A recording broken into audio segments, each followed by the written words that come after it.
You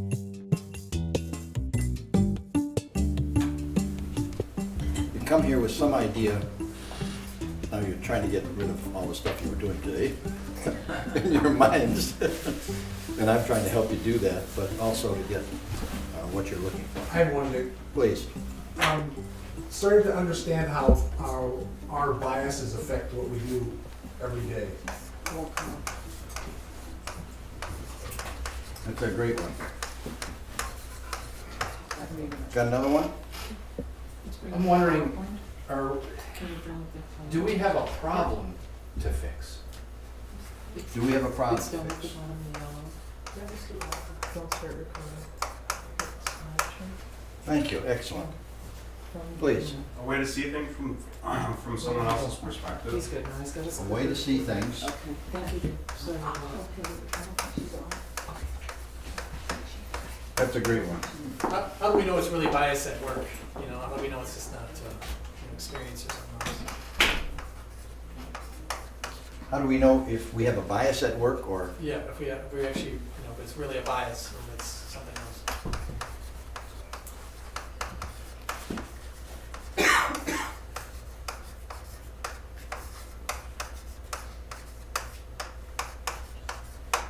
Excellent. You know, sometimes when you slam somebody into a category or you bias, it's really a fast way to say, it's a fast way to say, bang, you're here, bang, you're here, bang, you're here, so you don't have to deal with the bigger picture. Okay. You don't do it so much to put somebody in a bad spot, but you just do it because it's easier to compartmentalize everything in a slot, or like a bin. So what would you like to learn?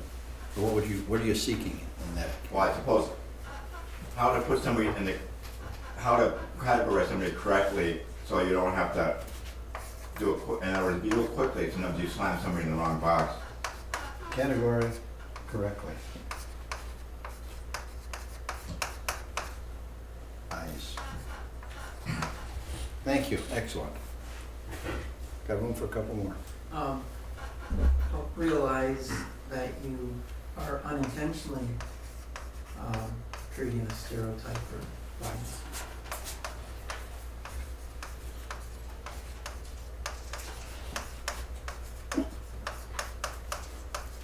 Very good. Let me set the climate a bit for this. And that is, I'm going to give you a couple of examples just to kind of set the tone. Yesterday afternoon, just about this time, in fact, 4 o'clock, and it is 4:07.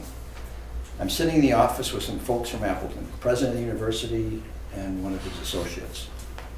And we comes out of the conversation years ago. Actually, I showed them, I said, what do you think of this? I'm getting there. Oh yeah, they immediately went over to a situation in Appleton where there were Catholics and Lutherans. Catholics went to the Catholic banks, Lutherans went to the Lutheran banks. They had separate parts of the community. There was no, they didn't have any gun battles back and forth, but everything was categorized. Catholic restaurants, Lutheran restaurants, the whole thing. And the guy that had lived there was also in the room and said, yep, that's exactly the way it was when I was a kid. And how is it today?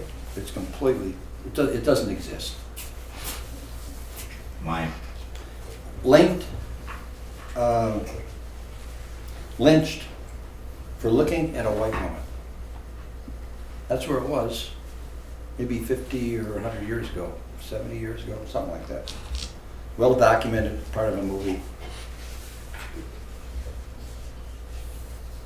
Papua New Guinea, 10 years ago, I was there. Up in the mountains where they have tribal people. And they're not connected with anything. They are truly isolated people. And one tribe, a guy from one tribe, stole the pig from the other guy, from the other tribe. And they caught the guy, and they hung him up. They removed his genitals, cut him off, speared him, tortured him over this pig.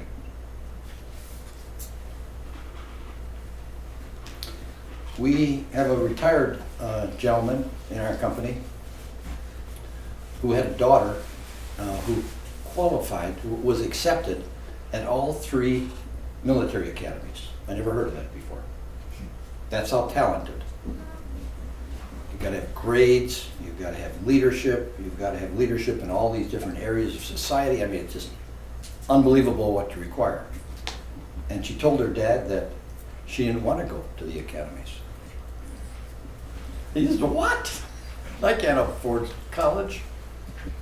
And so she said, no, I want to go to this college in Chicago, and I want to go to this law school here, because those are the 2 you have to go to get to this law firm in New York that is the adversarial law firm for the government, U.S. government.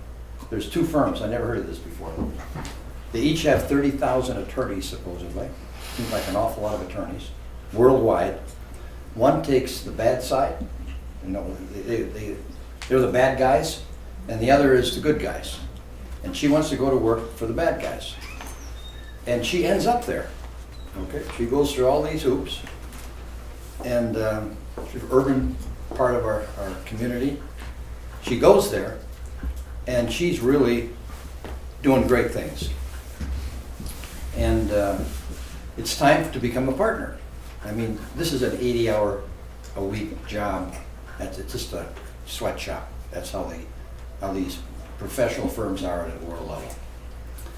And she said, my name is coming up, Dad, and I'm almost positive I'm going to get it because I'm doing everything I'm supposed to be doing.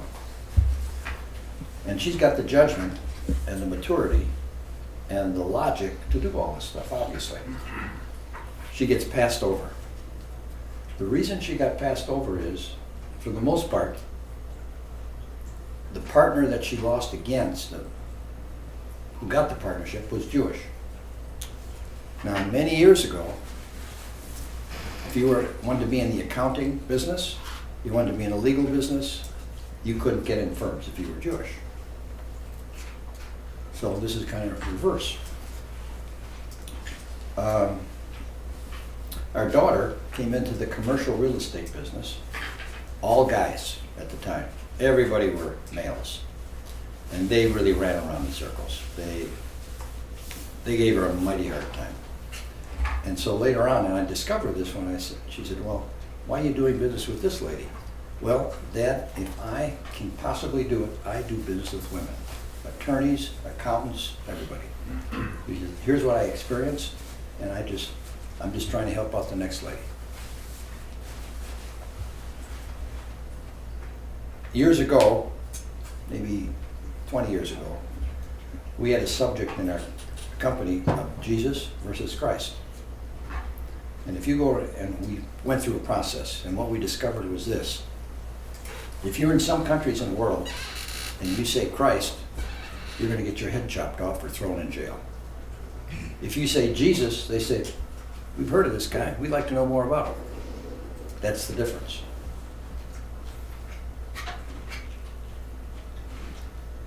This is not, what we're doing here today is not about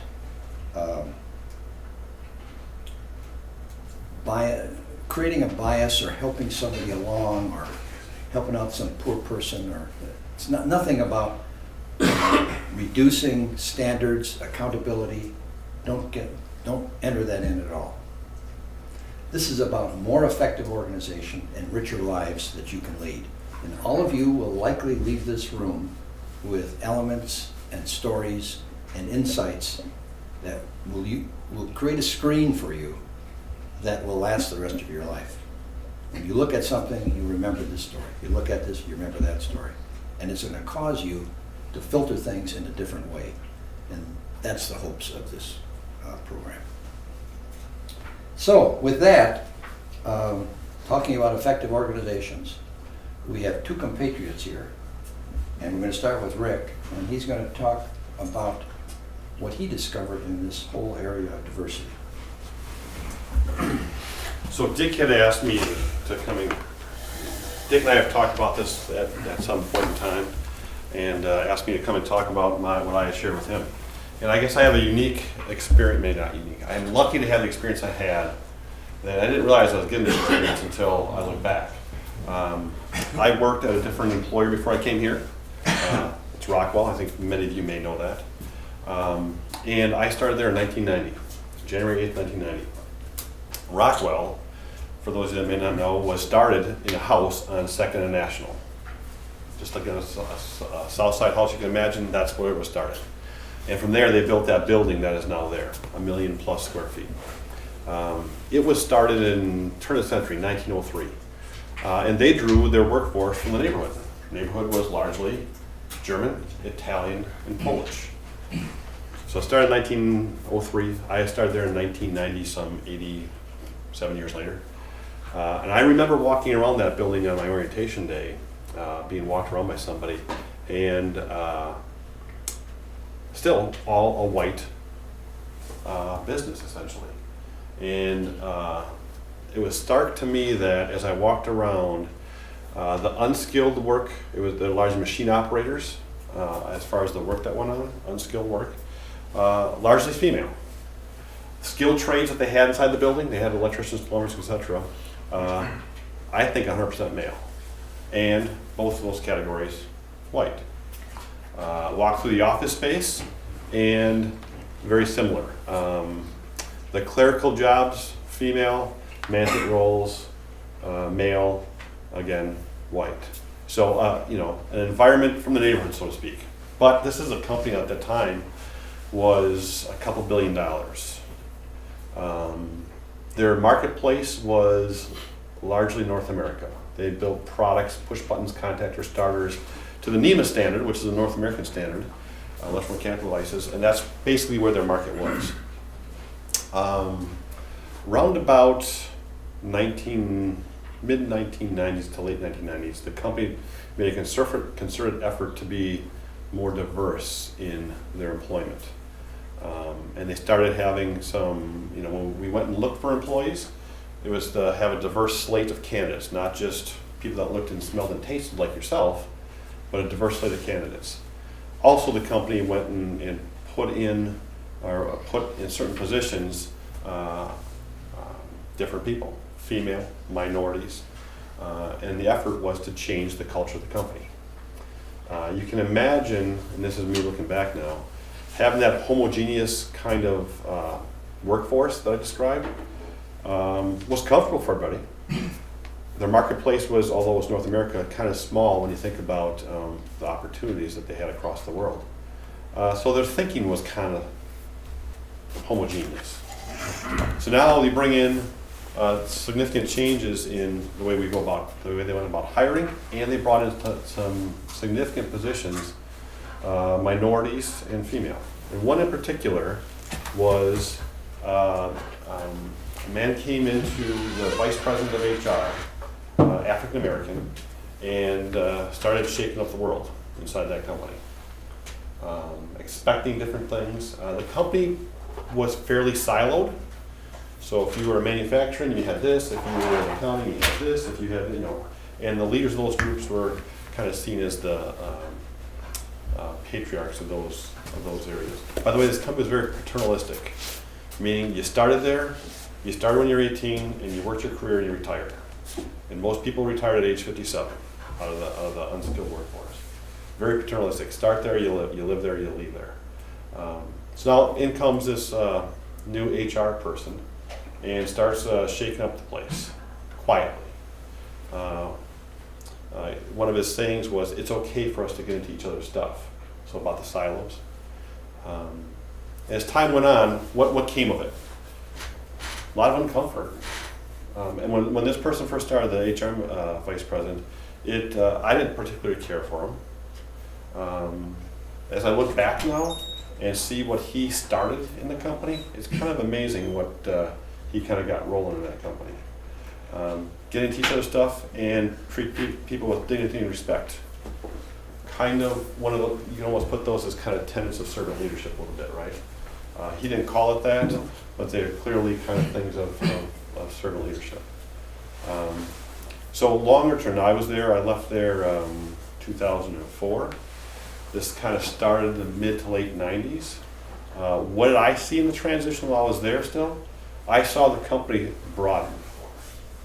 I saw that They were chasing more worldly things, different countries, different marketplaces. I saw the way the silos were built start to change.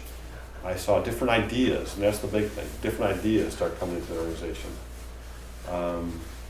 The area that I had responsibility for was manufacturing, and I had obviously managers I worked with.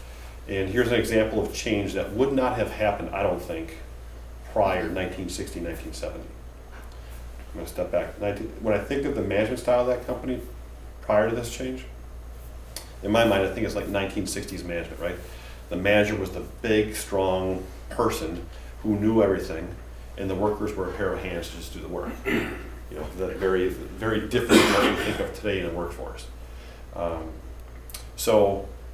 We come to this change, and an example I want to give is that when I first started there weren't a lot of females in management roles.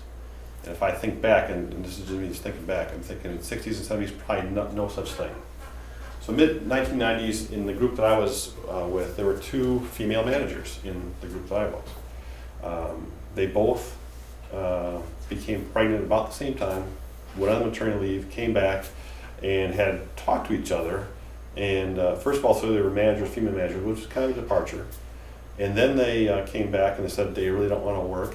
They each had 2 different jobs. They don't want to work full time. Rick, go ahead and replace this one, and we'd like to job share this one. So female job sharing managers in the company was never heard of.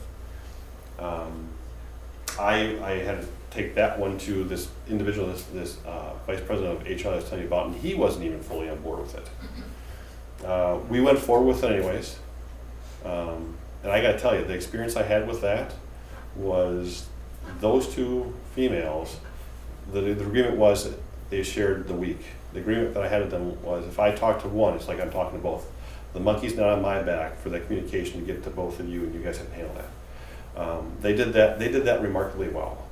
I would say that they performed in that role better than the other managers in that organization. So it was a pretty remarkable, you had to be there to really understand what I saw there, but it was a remarkable thing to see them do what they did in a male-dominated company. It was very male-dominated. So, the other things I see of that company now I still walk through that business. It is roughly now, I think, the number I'm thinking is it's about a $6.5 billion company. I told you early on that up until the 1990s when I was there, their marketplace was largely North America. Today, that $6 billion it is, the majority, more than 50%, I think 60%, comes from outside the US.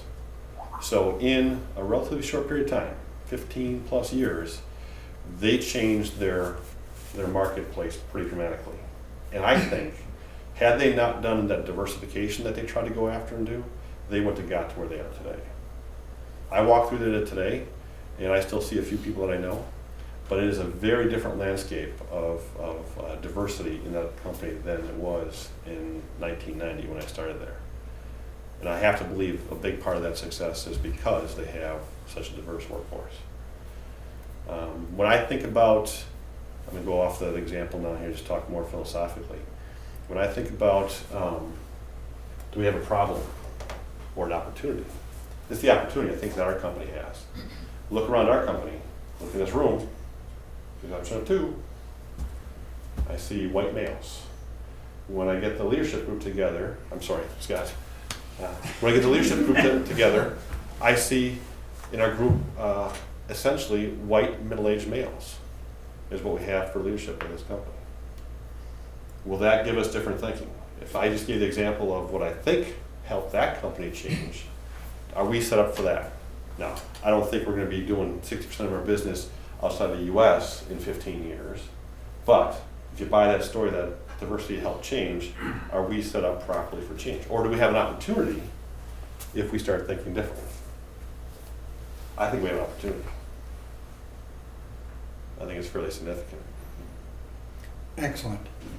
We're sharing stories, and when we get further down the line, maybe we can ask questions of each other. Right now, I just want to input into you a bunch of information. Any more, Rick? I'll save something for later. Okay, excellent.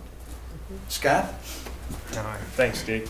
And thanks for the opportunity, first of all. I thought when Dick first came to me, a couple months about this, at first glance, I was like, he wants to, Scott, I want to put this class together on biases. And I'm going, my first thought, I don't know how this is going to go. And then not only did he want to put it on, he asked me to, come with him. And I'm like, no, this is going to be sketchy, Dick. I don't know about this. But as it drew closer, I saw a real, like Rick pointed out, an opportunity for us to share some things that we think are important. And so I'll share with you this. My journey, a lot different from Rick's. I grew up here, city kid, maybe straight line distance, 2.5 miles from here. Went to what was at the time St. Leo's Catholic School on 24th and Locust. So here I am, young city kid. All I ever knew was, African American neighborhood, but I go to school. My mom sent me to a school that was run by all white Catholic nuns. So 1st through 8th grade, I go to Catholic school, all black kids. I think we had 3 non-black kids in the whole school, and all white staff, nuns, right? What's weird about that? So then I go to high school, went to Milwaukee Tech over on the south side. My first real experience with what most of us would consider diversity. The school's a third African American, a third white, and about a third Hispanic. Staff was pretty normal mix for almost any school. Probably 2/3 white and then another mix of minorities. Had a great experience in both places. But then when I became of age and graduated school, I had an option. I had an option to go into the trades, into a carpentry apprenticeship, or to leave for the military. I had 2 older brothers who had left for the Army, heard great things about them, they had seen the world, and I just couldn't wait. I wanted to get up out of Milwaukee, I loved it, but I just knew there was more out there. So I leave, and my first duty station, Germany. I was excited about it, didn't know anybody that had ever been there. All I knew was going to be a new, great experience, right? And for the first time in my life, I had the strange feeling of someone actually being in awe of me. Like wanting genuinely to know, walk up and touch me and want to get to know me as a person. I thought that was extremely odd, just coming from where I was, because Americans, as wonderful a place this is, we make an art out of ignoring each other. And here I went halfway around the world, and there are people curious to know me in a genuine, sincere way. And it wasn't so much just that I was this young African American, it's that I was American. And over there, being an American, they're told stories about World War II every day. Grandparents tell parents, parents tell their kids about what the Americans did for Europe during the war. And so people are still to this day enamored with Americans. And I just couldn't wrap my brain around that. I mean, it was already cool I was a US soldier, right? But then to go someplace away from home and not be ignored, but to be enamored by people. And so I spent some time over there, spent a couple years over there, and then it was time to go home, right? Party's over, time to get back to business, and not so much fun, but it's time to soldier. Be a soldier, I gotta go to school, I gotta run my troops. I was starting to get a little rank. I go to Fort Bragg, North Carolina, and very serious place, very serious about soldiering. Day in, day out, 24 hours you're on call.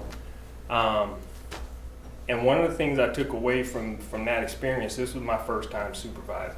So now I got a squad, which is about 8 soldiers under me. And the beautiful thing about the military is you get thrown into a situation where we get to pick our circle. You get to pick who you hang out with on the weekend. You get to pick who you, pretty much to a degree, who you work with. You don't get that luxury in the military. Every week, soldiers come through from different duty stations, and every Friday they what they call ship. So that means they get kind of indoctrinated to the installation, get their equipment, draw, and all that good stuff, and then they get sent to where they're actually gonna be stationed. And sometimes you would get a new soldier in on a Friday, sometimes you wouldn't. But I mean, you could get, you know, here I am, like I said, city kid from Milwaukee.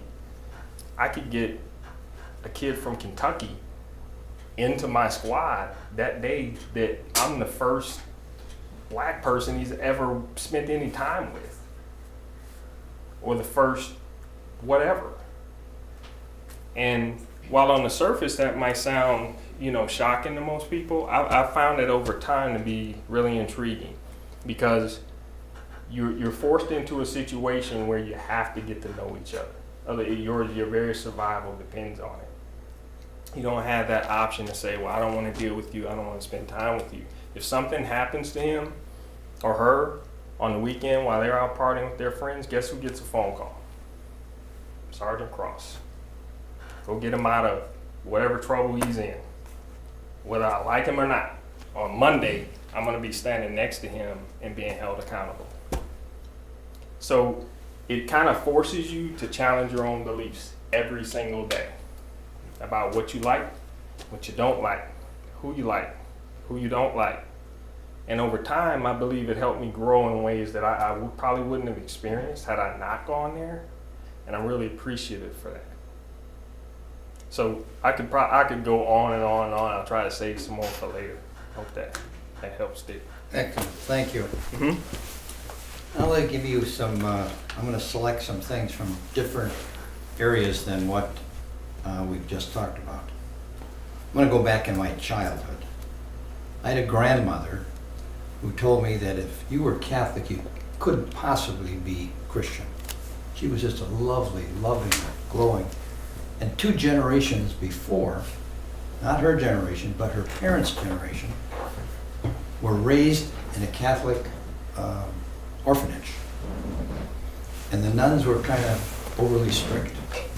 And the way her parents told her they were treated in this orphanage did not reflect what she called a loving kind of, or something like. She got her bias from her parents, passed it on to me. I was told by other adults that some churches just recite things. They're not really thinking about what they're saying. They just recite all this stuff. And real people with real faith can describe how the faith affects their life. That's what counts, not all this reciting business. Then I got married to somebody who was a Lutheran, very similar to Catholic. You know, the liturgy and everything is terribly similar. And here I am reciting these things. Well, then after a year or two, I asked a friend of mine, who was kind of more like me, who belonged to a Lutheran church. He said, well, Dick, you'll get used to it. And you know, kind of when you get a little apprehensive, just kind of draw the cross on your forehead and it'll be taken care of. So I kind of took that approach. And then I found out, as I dug into the understanding of the liturgy, it is rich and deep and full of all kinds of meanings, if you want to receive it. Then I met some nuns and priests, the Archbishop of Lake Superior, the whatever they call them, in charge of the St. Francis Seminary. Really rich, rewarding people. I mean, they're just gorgeous. But they smoked. And I was told all my life, smoking is a filthy, dirty, bad. I mean, just what? A priest smoking? And then I saw a nun that was smoking. Holy cats! And I discovered these beautiful people. I mean, I met more bishops and people that had lots of responsibility in the Catholic Church than I ever did in the Lutheran Church. And then they invited me to be with them on a consult, all Catholics, and we're educating Catholic priests on contemporary things in society. Beautiful bunch of people. Well, obviously my bias got wiped out. I began to question what other people were thinking about when they made some of the statements they made. I have found in my adult life beautiful, radiant, meaningful people whose lives were clearly filled with the Holy Spirit. Now that's from my faith perspective. Much later in life, the onset of people like Mother Teresa, Mandela, the historical Wilberforce, I mean, these are gorgeous people who are world change agents. Beautiful. And here I've been thinking of all this other, narrow kind of thinking. How about homosexuality? I'm my first freshman dorm. I'm in a dorm, and there's some room in the middle, and there's a bed here and a bed here, and you go down the hallway, and there's a shower and this and that. And I'm chatting. I'm in engineering school. My roommate is in liberal arts, freshman year, the second semester freshman year, and we're chatting. And he's a little different, but regular guy. And out in the parking lot, there's this really handsome, tall, really kind of a movie star looking engineering student. And they're riding around in the parking lot. He's sitting on a convertible that's down. He's sitting up like he's a beauty queen. And then all these guys in the car are shouting and screaming to go around in a circle on the parking lot. I said, what is that about? I asked my roommate. He says, well, let me explain it to you. I don't know exactly how description, but he was the queen and they were a parade or something. I don't know what it was. But he says, I have a heck of a problem in my life. I have a stepfather, and I know that I have homosexual tendencies, but I can't decide. I'm not attracted to homosexual lifestyle, and I'm not attracted to the other lifestyle. And I'm trying to figure out who I am. What a horrible place to be. It was just born in them. And then I end up with a nephew on my wife's side who is clearly gay, doesn't have a gay partner, he has lots of female and couple relationships, never saw him, never heard of a male partner. He is the funniest, talented guy, very, very capable manager of displays and that sort of thing. But you can't be with this guy without, your stomach filled with laughter. Just a neat human being, great family person. Then I got a cousin on my side who, when we were like 8 or 9 years old, I remember playing house with her and kissy face and all that kind of stuff that you go through. And she was this lovely blonde young girl. She turned out to have a female partner for her whole life. She worked at the electric company, one job, her whole life, supervisor, very responsible. Her dying days of her mother, she was just a wonderful, wonderful daughter. Let's see if I left out. Well, yeah, here's a good black story. I'm coming out of the airport in Trinidad about midnight. And I got a big sail bag, and I got my luggage, and I rent the cheapest car I can find, which is really tiny, and I throw it all in there. And I know how to go, and I know the road to go on, but the roads aren't lit very well. And so I'm going down a road that the bridge is this wide, and the road is that wide. And the bridge has a little curb maybe about this high, out of concrete. And it's a concrete bridge, and that's the way it is. And I'm going there faster than I should, because I want to go to bed, I'm tired. And I hit this curb.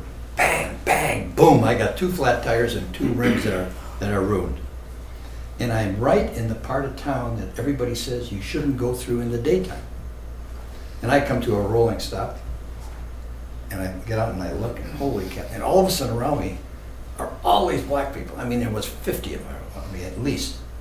And I never, turn my back on anything or anything. I kind of know how to operate in that mode. And I never have a problem in this area. But this was a bit intimidating. And I've got 1 spare tire. So this guy comes driving up with this big boom box, blaring away, a very nice car. He said, what's the problem? I said, well, I got 2 flat tires and 2 rims that are wrecked, and I only have 1 spare. He said, well, I'll tell you what, I've got a spare, and I have a friend, we can ask him to go replace your 2 tires and do all this stuff. And I said, how should I handle these guys? Everybody wants to help, okay? So I'm not gonna bend down and turn my back on anybody. I'm gonna let them do it. So they change the tire rather efficiently. Everybody wants to get on the tire change. And so I said, well, what do I do with these guys? I'd like to give them all something, but as soon as I start that, I may have a rebellion. And so my idea is I'll just give a $20 bill to one of the guys and I'll tell him to share it with the other guys. He says, okay, you can try that. And so I do that, and the guy I give the 22, he is gone like a shot. Boom! I mean, what happened to him, I said, what do I do now? He says, get in your car, follow me. So I get in my car and I follow him, and he stops by this house, or kind of a hotel, and he also has a bunch of girls in the back. I don't know, it didn't occur to me what was going on there, but he goes, I had to make a stop. He said, here, and he stops, he goes in, comes back out, and we drive down the road maybe about 3 miles, not right around the corner, and he gets his friend out of bed, and his friend is in the business of tires and rims, and he replaces it all, and I pay him and everything, and then I ask him, I said, what do I owe you? He says, well, what would you do what was I in your town, what would you do? He says, in Milwaukee, anybody would do the same thing you did. I think it's world renowned. Now, if you were in Chicago or New York or San Francisco, in the wrong part of town, they might take your whole car. He says, okay, we're good, goodbye. Well, that's the ghetto, that's the people in the ghetto, and that's how they behaved. And they were really all quite civil, weren't they? So, with that, I'd like to go around. I want you to think about any interesting stories that you might have to share with all of us that might reflect illumination in your own life, in this journey of life. But I'd like to start by just going around the room. There's always people in the room that don't know who somebody else is. And I'm going to start with myself. I'm Dick Pieper, chairman of the board, PPC Partners. I'm not an employee of the company. My job is to do whatever people ask me, or my main focus is to run the board of directors, agendas, preparation, that sort of thing. I was with the company for 52 years, married for 50 years. I have 3 children, 10 grandchildren, all living in the area. I'm Scott Cross, the HR manager for Pieper Electric. Been here about 2.5 years now. You're married? You have Yes, children? I am. I'm sorry. Yeah. I'm married. I'm gonna tell her. Together we have 6 children. Ages range from 12 up to 27. And been married now. This is my second marriage. Been married now for 2.5 years. Wow, 2 big items a few years ago. Thank you, Scott. I'm Richard Fisher, electrical engineer, work in branch 11, with the automation crew, and mostly I work on metro projects, and I'm there all the time, so I get to come back here every now and then. A wife and a daughter and a son, and I coached my daughter's softball team last year. We only lost 1 game, and we're the first place champions, so we did really well. Wow. It's really exciting. We got another season coming up soon, so looking forward to that too. I'm Wade Roberts. I'm manager of Branch 17. I've been married 25 years to the same woman. I have a 23-year-old son that's a mortician. Doing very well for himself. I got a 19-year-old daughter that's going into the first year, junior or sophomore year at UW Milwaukee this season. My wife is a school teacher, and I've been blessed beyond my beliefs. And tell us what Branch 17 does. We are basically service and jobbing, so we basically do light commercial, light industrial, and small jobbing. Thank you, Wade. Alex Koenig, project manager, Branch 1, water, wastewater. Been with Pieper for about 4 years now. We'll be getting married in October this year.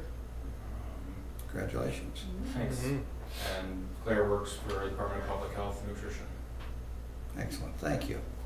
I'm Larry Horning. I work in accounting at Pieper. I've been at Pieper technically for almost 3 years and was at the line operation for a number of years before that. I'm married, I don't have any children. And you've been with the company like 15, 16 years, right? 18. 18. Time does fly. Matt Miller, branch 26, department supervisor. I've been with the company for 9 years, 9.5 years. Married for 12 years next month. I have a son and a daughter. Son's 5, daughter's 9. That's all. Excellent, thank you. Mary, you're I'm pretty. Mary, and I'm Dick's assistant. I've been here for almost 2 years. I'm married. My husband and I have 3 children between us. He's a high school math teacher, and he did not become a teacher until he was 50 years old. It was a second career for him, and I'm happy to be here. Thank you. I'm happy you're here. My name is Steve Nersestian, branch 4, department 31. This is my second time around at Peeper. I've been here about 8 months now. I was here before, way back when. I'm married, and I have a daughter that's 12, and I have a son that's 28. Wonderful. And what does your branch do? Data comp. I'm Carla Buskey. I've been at Cooper for just a couple of years. Come on, tell us. This is the I went to Holt since you were 15 my or 16. 31st year.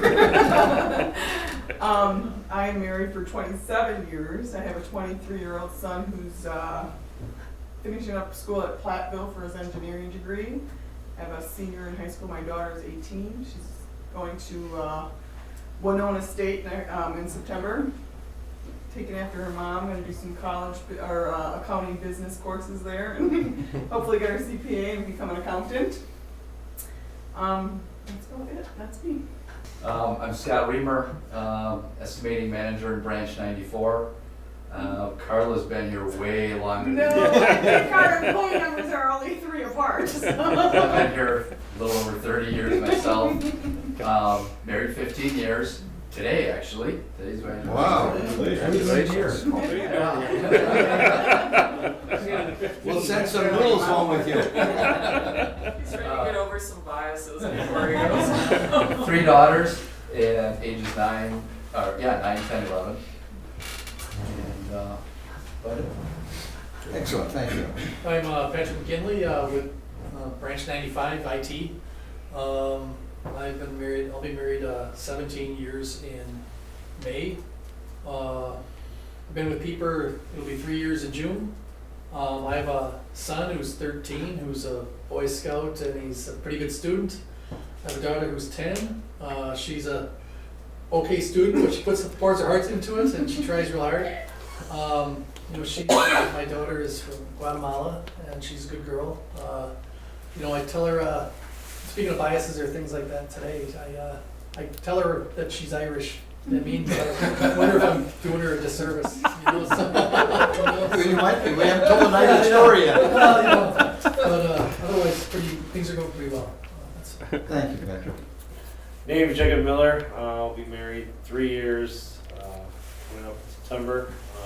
A lot of 1-year anniversaries coming up. My son just turned 1, and I was celebrating my first full year at Peeper next week. That's basically it. We need you. Branch 04 with. What is 04? Major construction, and I'm with Tom Shear and Nate. I'm their project coordinator for cells and airport. Excellent, thank you. Rick Parra, Peeper Electric. When Dick asked me at times what my responsibilities are, I summarize it in just a few words. I'm the steward of the company's assets, responsible for the steward of the company's asset, and the shepherd of the company culture. I think most everything can fit in those 2 buckets. Married 24 years. My wife was a teacher. She has clearly helped me be a better person at the times for the 24 years I've known her. We have 3 daughters, 22, 19, and 16. 2 in college, and 1 gonna enter college in about a year or so. Yeah. So. Whoa. 3 in college at the same time. No, one will be graduating. Oh, okay. That's cool. Thank you, Rick. And I never heard that before, but that's a nice synthesis. Excellent. What your job is. Oh, you haven't heard? I thought I told you. No, I've never heard that before. That's excellent. It took some time to Synthesizer. Synthesizing is not so easy. Okay, now, would you like me to tell you more stories, or do you have some that you would like to add? I have a bias, stereotype, something like that reminds me of when you started talking before. I go to the YMCA, and you see different people there, you know, and you go at the same day, the same time, you see the same same people there, you know, kind of look at them, and particularly when you see people in a situation like that where they're not all dressed up or something like that, but, you know, I kind of have a conceived notion, probably say, well, this is the way they are, they must be this or they must be that, and I remember there was a guy that I would see there regularly, kind of frumpy, kind of unkempt, and I didn't think any less of him, I just thought, oh, I don't know what that guy does, probably no big deal, because he looks kind of unkempt for that. Never gave it a second thought, never really talked to him either, he was in the second row over from me, so I couldn't talk to him, because you have to stick within your row of lockers to talk to people. So then finally one morning I started talking on the phone, which irritated me because he's on the phone in the locker room, a cell phone, you're not supposed to do that. But then I hear him, and he's clearly giving orders, you know, to a nurse about a patient that he has and talking about a child and take care of him. And I was just floored. He's a pediatrician. And he's clearly, you know, dealing with some situation because he's calling early in the morning, looking after somebody. And I felt so foolish that I had thought, well, here's this guy, he looks kind of unkempt, you know, nothing special about him. And I come to learn now that he's a pediatrician and he's, you know, he's there, but he's taking care of some, you know, instructions on some patient while he's down there in the morning. So, you know, I just went, oh, you know, what do I think about people when I first see them and think, you know, I put him in this bucket or box that we're going to call him because of the way they were dressed. And I sort of, you know, marked him for that. And no, I was dead wrong. Thank you, excellent.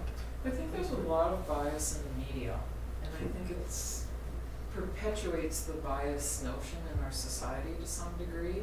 And I think there's phases of this throughout your life. When you're young and in high school, you want to be in the in group.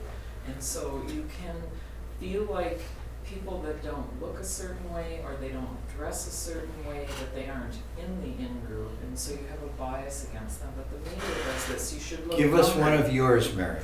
Well, growing up, I grew up in a small town. I grew up in Fond du Lac. I have 6 brothers and sisters. My father was terribly homophobic. He was a little bit like Archie Bunker, only he was a sweet guy. But he had a bias against Orientals. He lived through the bombing of Pearl Harbor, and he used to say the Japs. And there was not a single black family in the town when I grew up. There were not a lot of Oriental people. There was started in the 70s. There were a lot of long-haired hippies. He didn't care for any of those. Well, one of his daughters dated a black man. He had a son who is my brother is gay, very openly gay, and my sister probably dated every hippie in town. And so there was this constant stream of people in and out of our house. And I think the most striking thing that I saw him overcome out of all of it was my brother's relationship, because my brother was in a relationship with a genuinely wonderful guy, and my father did not believe in homosexuality. He was Catholic, he thought it was wrong. It took him a long time. He somewhat bullied my brother when he was growing up. Put that down, don't knit, don't draw, don't, you know, he tried to force him away from the things that my brother enjoyed doing. But my brother just kept on with his life. He wanted to be that person. Well, he brought a gentleman into our family as a partner, and my dad fell in love with this guy. It wasn't any different than any of his sons or daughters-in-law, and he loved this guy, just loved him, and that was a real shift that I saw happen in his bias. Thank And you. I thought it was pretty neat. Excellent, thank you. Experiences. Yes, I started my professional career in education and social work, and the bias coming in, even though born and raised in Milwaukee, was in the social work field. The kids had if the kids were taken away from the parents, it's the parents' fault. They did something wrong. They're horrible people. But going on and actually working with those people, no matter race, creed, color, usually there's some sort of stressor, some sort of unforeseen circumstance that they had no control over. It was a crisis. The crisis happened, and something happened where the children need to be removed. and it was my role to help them give back. And I, you know, Tough job. my role was to educate parents, educate family, and advocate to try to bring the family together. Was it always successful? No. But I got over plenty of preconceived notions, biases from being a city boy, believing that, hey, the Northwest side's for blacks, the Deep South side's for Latinos, mingling the Laotians and the Hmong and the other Asian ethnicities here and there. Well, that didn't matter anymore. These were Milwaukee citizens who needed help, and here I was to help them. And then I moved on to work with juveniles, you know, the ones around here. And a lot of the kids, it was a bad day. It's a bad day. I still was stuck in this, like, you're just a horrible child. But again, you dig deeper. It was a bad day. Poor choice. Or lack of a parental figure, lack of this, that, or another thing. Or leadership examples, or, you know, authority figure going too far, you know, pressing their own biases and belief on this kid, and therefore they have a record, and now they're in the juvenile system. So learned how to, there were my own biases working with them. I mean, plethora. Excellent, thank you. Thank you.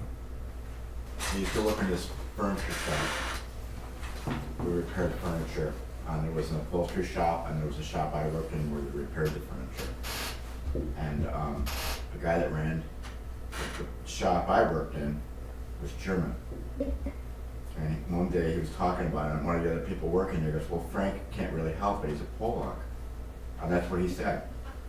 And so a couple of weeks later, I was down at the upholstery shop, they got them to fix something for me. He's like, he goes, Wally, that stupid crowd, this guy, his name was Ludwig, and he was an Austrian. And he had the heavy accent. He goes, that stupid crowd, he's just a German, they don't know any better. And I'm like, okay. I kind of figured that's how it worked. I mean, but it was everybody was down on everybody else. The guy that worked next to me was a born again Christian, and he ripped on the Jewish guy. He called him the seed of Abraham. And I'm like, you couldn't make that up. I mean, it's weird. I mean, but that's how things used to operate here. I mean, in Milwaukee in general, that's how it was. I don't think any one group hates any more than the next, but they tend to spread out, keep themselves. There's some presidential candidates that are playing on some of the differences and biases and working the mental part of it. There's a place in Ethiopia called, not Ethiopia, in Turkey called Cappadocia. And it's in the middle, and it's kind of on the old trade route between the Orient and Europe. And all the armies in the world had marched through there and over history. And the people learned to live below ground when the armies came parading through, because they would just devastate everything. So they had a whole underground cities. Coming through, we go underground, roll the door shut, and wait until they pass over. Every major religion in the world ruled in Cappadocia. Every major religion in the world has had chaotic, devastating, clearly not the intent of the essence of their faith. Jim Ditter and myself have just got this thing in our office as a picture, and it shows, have you got one in your office, Larry? No. It shows the golden rule applied to all the faith groups, some of which I've never heard of, but they all have the golden rule. The essence of it is that intent. But yet when people act it out through their institutions, something completely different comes out the other end. So, stories. I'll share one with you. I'll go next. Most of you don't know, I was raised in a real small town in southern Illinois, about 20 miles north of Paducah, Kentucky. Everybody in the summer got their head shaved. That was a major thing, you know, and nobody had long hair. This was early 78. My dad shut down his business, ran off with his 16-year younger secretary, and moved to California. So in that process of my freshman year, my dad got a divorce, and I was told by the court I had to go spend time with my dad. So my mom put me on a plane, shipped me out to Los Angeles, I came back my sophomore year with an earring. With a what? An earring. Okay. Because that was the cool thing to do when you were in California. It wasn't the cool thing to do in 3,000 town USA, north of Kentucky. And I was the only freshman football player to dress for varsity. I was the only freshman to wrestle on the varsity wrestling team. My brother's really good athletes. I came back, all of a sudden I wasn't that guy no more. Really bothered me, and I remember talking to Coach North about it. I said, why aren't I getting the playing time that I got last year? And he said, it's because of that earring. And I said, so you are judging me from a piece of metal in my ear? I said, that is really unbelievable that you knew me before. I go away for a month and a half, come back, and you are judging me by a piece of ear. And he said, it's just not me, it's the whole community. I learned a valuable lesson that sophomore year over an earring. I wore it to every weigh-in.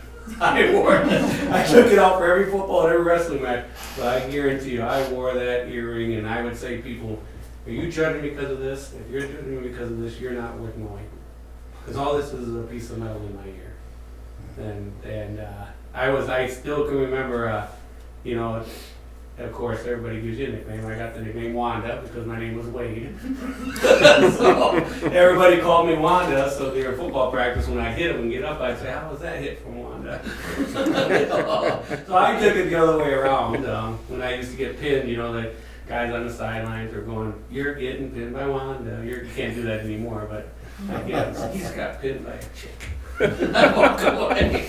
But it's amazing in a town of 2,300 what a piece of metal did. For me, I mean, it was amazing how the stereotype took off. I mean, I came back that summer with really long hair. That was the thing in California in '78. You know, the first week out there, my dad took me to a Rolling Stones concert. So that goes to show you where I was at that stage of my life. Blue Oyster Cult and Rolling Stones. That was the first concert my dad took me to when I got out there. So, you know, I was just amazed how a piece of metal judged people. And I'm sure it happened here. I'm sure when guys started wearing earrings to work and everything, I'm sure people judged them different. Now it's no common thing to see a person with 2 earrings in there, a guy with 2 earrings in there, or one, you know, it's always, if it's in the left, you're straight, if it's in the right, you're gay, whatever. You know, it's amazing to me. And today, it's just a society that everybody accepts. I mean, I do a lot of refereeing. I see 2nd and 3rd graders with earrings. Boys come out on the mat with earrings in there, you know, putting their headgear on. I can see the earrings. You know, it's just amazing now compared to when it was in '78. So. Thank you. Excellent. Any stories? You don't have to share any stories, but if you're comfortable. I'll tell a quick one. I also went to Milwaukee Tech, and that was my first exposure to anybody who wasn't went Catholic, pretty much. Went to the same 1st grade through 8th grade with the same 20 students, you know, nuns, all that jazz, and then I went to Milwaukee Tech. You had to apply to get in there in those days, where you had to get good grades, but the still was pretty mixed. I think the summer before I started at school, I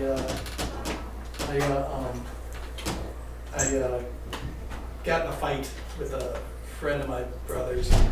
Somehow in the mix-up, he broke his arm. I got Catholic, I got a big kick where I wouldn't fight anybody anymore, and kind of got this thing.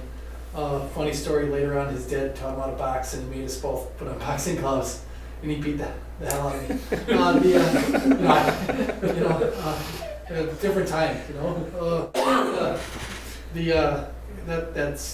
When I went to Milwaukee Tech, it was my first experience, and a black kid, kind of started swinging at me, and I was like, I'm not going to fight. And they started just really jacking me up in front of the class, and I felt humiliated, It was only until like senior year that I actually had a black friend in school, just because, I was just so angry at all of them because of what happened to me.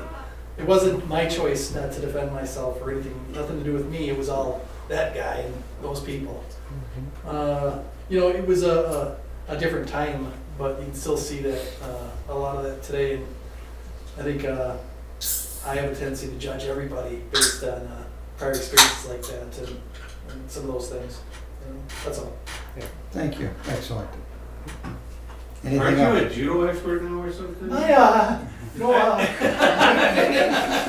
Let's get down I like to tell people I retired undefeated from my judo career, which I did, but I'm no expert. No, I'm just kidding. Any other stories? Wade brought officiating. I officiate basketball during the season, and I like to say it's kind of biased on my part, but I specialize in the city league. And a lot of my brethren are very biased. I'm only doing guys or boys, and I'm only doing outside the city. I'm only doing boys but high level games. I go wherever you put me, I go, and I'm going to officiate the best that I can when I can, and make sure these kids who have made the team, have trying their best, can play this game and enjoy it like they've earned the right to do. They're kids. They want to have fun. They want to play with their team. I'm going to go do it. So that's, I see it all the time. I mean, it's in meetings, especially when we have these official meetings. I mean, the egos and the biases that just come out. It's just like, I sit there and have to grit my teeth. You are 100% correct on that. Now, any questions about anything? I'd like to go back and see what the next stage of this, what insights you may have gained by just listening and thinking and reflecting. Yeah. Well, I will tell you that personally, I have I have 20 more stories to tell you, but I think we may have accomplished the objective, but we'll see on your post-meeting reactions. And if anybody doesn't want to be in the film, you just put on there, I prefer not to be in the film, okay? Just write on the bottom of your post-meeting reaction, we'll pick it up. Some of the stories are really interesting, and the stories that you told, I related to, because I have things that have happened in my life that are similar, but I just forgot about. Crazy kind of stuff you get exposed to. And there's some things that are just horrible, just simply horrible, that hit young people and last for the rest of their lives. And they don't have the same shake as we do in this room because of behavior that's not respecting and honoring them. And that's, if you can't honor other people, how can you honor yourself? How can you feel good about yourself? People that have these huge biases, I mean, I was at the Yacht Club for lunch, and this one guy just went off, and there's no talking to this guy. I mean, he just has these tunnels that he thinks in terms of. Tell me any insights you've gained that you might want to share. Tonight, right now tonight? In the last 45 minutes. I learned from listening to Mary talk about her father and how her family developed and different people that came into his life and how he was able to change. When you think of someone who, you described as Archie Bunker-like, but nice, that has all these preconceived thoughts, and yet, over time and with involvement with people and getting to know them, that can all change. Yeah, not everybody, he was a receptive guy. Not everybody is capable of that. Got to be very confident of yourself to be able to do that too. Comfortable with yourself. Thank you, Larry.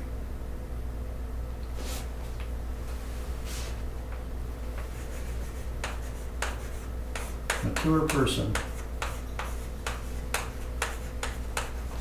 Profound change.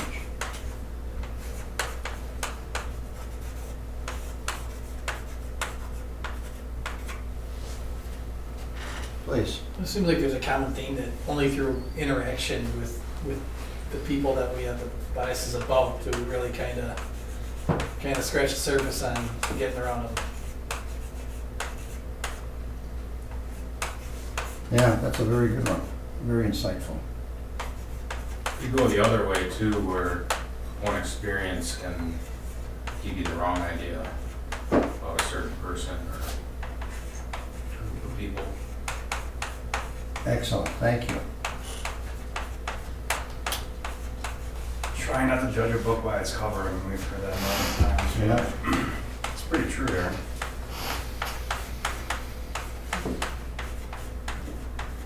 Try not to judge. Sometimes I make this, I'm really tough on myself, and sometimes other people. Who do you think you are, God, that you can make judgments about other people? You know everything that went on in their life, all the circumstances. Who do you think you are? You got the solution to the universe? It's only 40 billion light years from one end to the other, and you think you know? I mean, it's crazy sometimes what we do. I think take time to listen to someone's story, and in social work, you certainly see that. These people, what happened in their lives is a story of who they are and why they're in that situation, but you need to listen to people and be interested in their story. It's falls under judging, but you don't really know someone until you ask them who they are.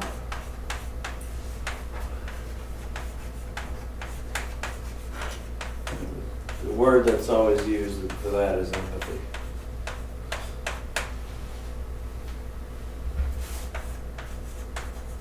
Excellent. I think another common theme that I heard with the stories too is getting out beyond your core group or area. A lot of the stories, you know, Scott joining the Army and getting out in the world, I think a lot of your stories were from different parts of the world. Even Wade just getting out of Southern Illinois and going to California for a month and a half. Well, Southern Illinois is something else. You know, getting out and away from what you're used to. Experience different things. And, you know, Alex, you had said, well, I can go the other way. Well, if you have multiple experiences, you know, you can probably experience both ways. And hopefully one bad one doesn't offset, you know, everything. Excellent, thank you. Any other insights? These are pretty powerful. You can make a course out of this. You have post-meeting reactions in front of you, I think. And you just hit upon something that's really important. Listening. Be present. In other words, listening and not being there is quite different than listening to try to understand. Keep an open mind. You said that, haven't you? Don't interrupt. We didn't talk about that. I just did that this afternoon. Somebody gave me some feedback. You know, he interrupted him. He didn't finish. Well, if you're a little bit more assertive, you're ready to go forward. And I wasn't too sure that I didn't cut Rick off, so I asked him, Rick, did I cut you off? He said, well, no, not really. And I had a sense that he had some, well, he said, I'll have some more to say later. He's doing a lot of thinking. Try to empathize. You said that. Have we met your what you sought and what you represented? How biases affect each day. We sure covered that. Do we have a problem, opportunity? I don't know if we covered that. Rick, you want to talk to that? I can talk to it. We have a problem or opportunity? Yeah. Share thought is that, you know, so I kind of touched on that when I was telling the story about Rockwell, about opportunity, and we look pretty much the same inside of this company. We're talking about experiences. You know, a story that I talked with a few people about is, when somebody comes to talk to me about something, we get more philosophical, I think about, I don't have a lot to offer. All I have to offer are, you know, I have practical environment just like all of you are. All I have to offer are the values and character my parents gave me and the experiences I have. Intersection of those two things people might say is knowledge, maybe wisdom. That's really what I have to offer, is experience. So when I hear about Mary's story about her father and how he changed his view, it's because he had an experience, a different experience. Wade's experience with the earring, and then people started to change about the thinking about that. And I think about our company and what experiences can we get differently if we have other people in the room. I'll build on that by saying I had an employee come to me a year ago in this room. I taught a communication class. There was a new employee who had just started with us. And whenever I meet a new employee, I always ask him, come see me in 3 months, 6 months, a year, and tell me what you think of the company. And don't sugarcoat it, just come and tell me what you think of the company. So this person did that. And he came and told me about, he works in the field, and he came and told me about some things going on in the field. He wasn't specific, other than to say that there's some racism, chauvinistic stuff going on out there. Now, we all been on construction sites, male dominated, we know what might kind of go on.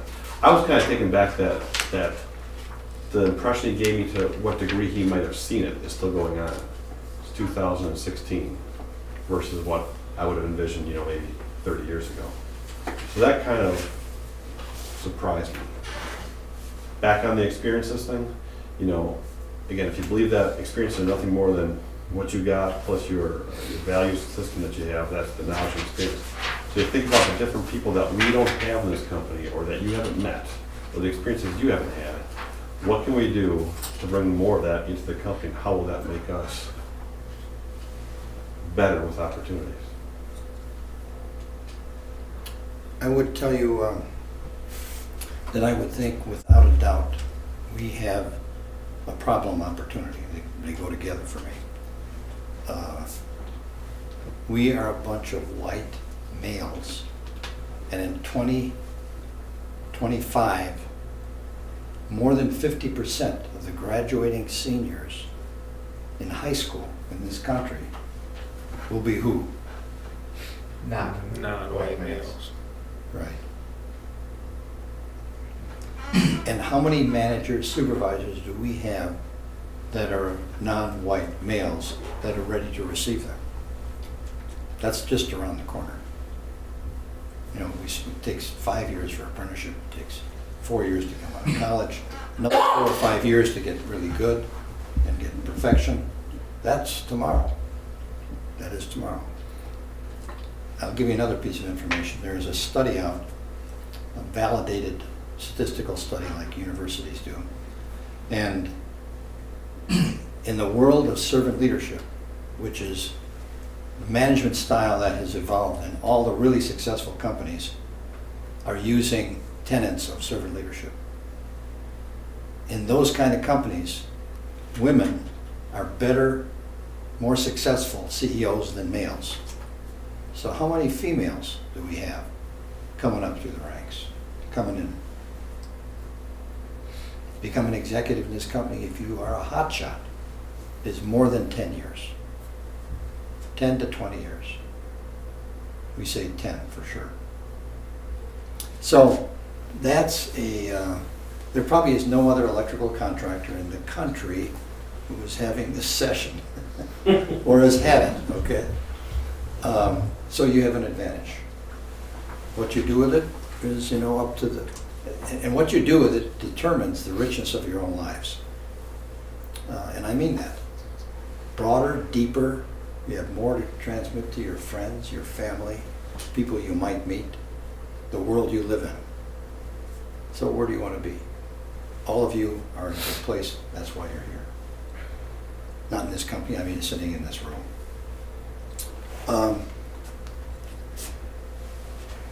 We said that you would attain a deeper understanding of your life journey. Life will take on meaning and richness that you may not have considered. After this seminar, you'll be sharing insights that are new and have a deeper meaning.